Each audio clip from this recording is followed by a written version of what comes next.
There, and this is also new at noon. Governor Brian Kemp just signed the state budget for fiscal year 2021, which begins tomorrow. It is a pared down budget due to COVID. Nick Sturdivant is live at the state capitol with much more.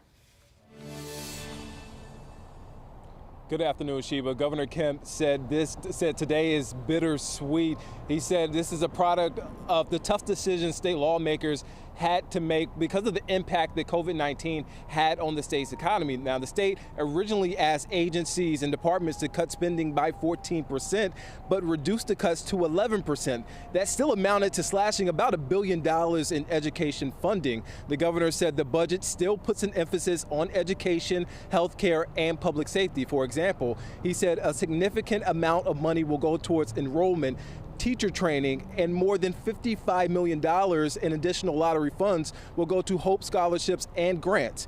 Now, as far as health care and public safety, the governor said $270 million will go towards Medicaid and Peach Care, and the money from the budget looks to expand the GBI's gang task force. Yes, this budget reflects our values as a state. It funds core services and protects the vital mission of our state agencies. It puts people over politics. While we were able to avoid draconian cuts, getting the balanced budget was hard.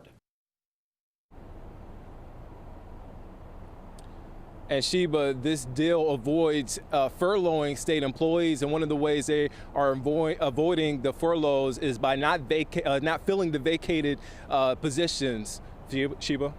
All right, Nick, some definite wins and losses coming out of that budget. Thank you.